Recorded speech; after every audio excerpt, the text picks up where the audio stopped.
Assalamu alaikum guys. My name is Mas Kareem, student of computer science at University of Buner.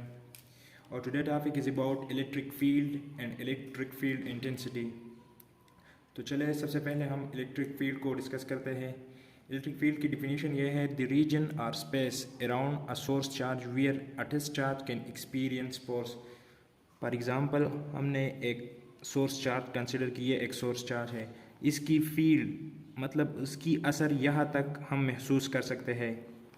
ये उसकी field हुई, यहाँ तक हम उसकी असर महसूस कर सकते हैं. और असर हम किस चार्ज पर महसूस करते हैं? Test charge.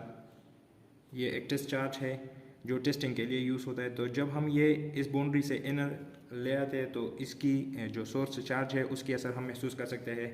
तो ये हमारे पास सोर्स चार्ज की ये जो इनसाइड बाउंड्री है, ये इसकी लिमिट है और ये उसकी फील्ड है. और इसकी प्रॉपर्टीज़ ये है इलेक्ट्रिक फील्ड की कि ये ऑलवे वेक्टर फील्ड होगी. इलेक्ट्रिक फील्ड ऑलवे वेक्टर फील्ड होगी, FEILD फील्ड होगी. वेक्टर फील्ड की मतलब यह है कि इसकी स्पेसिफिक मैग्नीट्यूड होगी और डायरेक्शन प्लस मैग्नीट्यूड हो. और दूसरा यह कि ये रियल वेक्टर होगी, रियल फील्ड होगी. अगर हम दो चार्जेस कंसिडर कर दें, एक ये चार्जेस है, इसकी ये फील्ड है, और दूसरा ये चार्ज है, इसकी ये फील्ड है, और उसके दोनों चार्जेस के दरमियान ओवरलैपिंग नहीं है, तो मतलब ये है कि इसके दरमियान फोर्स क्या है? ज़ीरो है. अगर हम दो चार्जेस को आपस करीब ले आए, फॉर एग्जांपल क्यों ये एक चार्ज है और दूसरा जो चार्ज है Q1 Q2 और Q2 हम उसके करीब ले आए, तो जब दोनों के दरमियान ओवरलैपिंग हो तो यहाँ फोर्स जो होगी वो डायरेक्टली प्रोपोर्शन होगी किस चीज़ की? ओवरलैपिंग की. मतलब यहाँ हम एक दोनों पर जो एक दूसरों की असर है यहाँ महसूस होगी चार्जेस को, और इसके दरमियान कनेक्शन नहीं है, ओवरलैपिंग नहीं है, तो यहाँ असर महसूस नहीं होगी. तो यहाँ जो असर होगी, फोर्स होगी, वो ज़ीरो होगी. और यहाँ हम उसको फाइंड कर सकते हैं, जो नीचे हम इक्वेशन ड्रा करेंगे तो उसके ज़रिए हम उसे फाइंड कर सकते हैं. और दूसरा जो हमारा टॉपिक है वो है electric field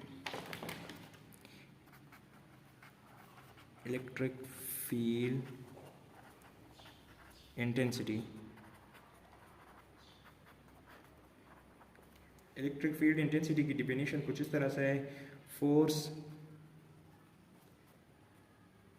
experience per unit positive discharge in the field of source charge.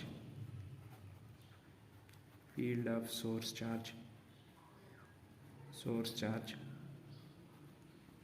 इसको हम इलेक्ट्रिक फील्ड इंटेंसिटी कहते हैं.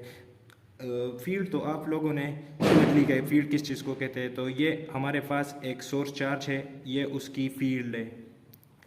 तो जब कोई टेस्ट चार्ज हम इसके करीब ले आते हैं तो ये इधर कोई फोर्स एक्सपीरियंस करेगा, कोई फोर्स उसको महसूस होगी. तो ये जो फोर्स है इसको हम क्या कहते हैं? इलेक्ट्रिक फील्ड इंटेंसिटी कहते हैं. इसकी इक्वेशन इस तरह है कि E is equal to force per unit test charge. ठीक है, इसकी यूनिट क्या है? इलेक्ट्रिक फील्ड इंटेंसिटी की यूनिट है, फोर्स की यूनिट है न्यूटन और चार्ज की यूनिट है coulomb.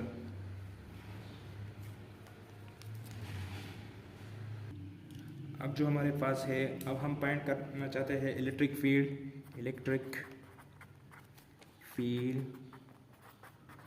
Intensity due two point charge.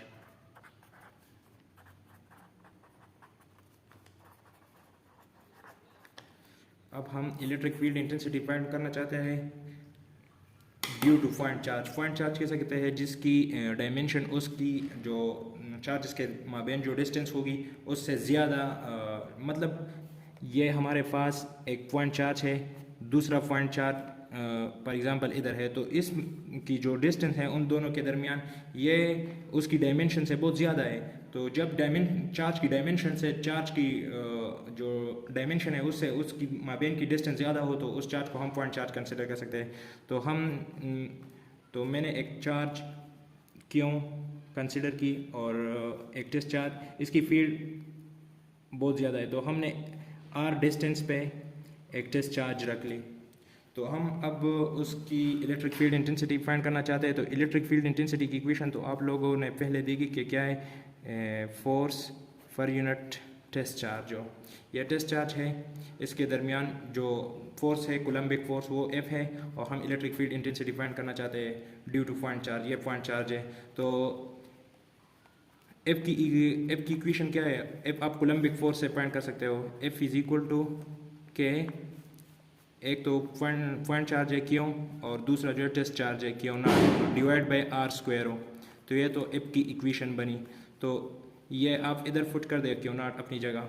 तो F की इक्वेशन क्या है, k q naught divide by r square हो, और नीचे क्या है क्यों नॉट हो। तो क्यों नॉट ऊपर लेके आओ, E is equal to k q naught divide by r square q naught से कैंसिल, तो क्या रह गया, E is equal to k क्यों डिवाइड बाय आर स्क्वायर। तो ये हमारे पास पैनल इक्वेशन बनी।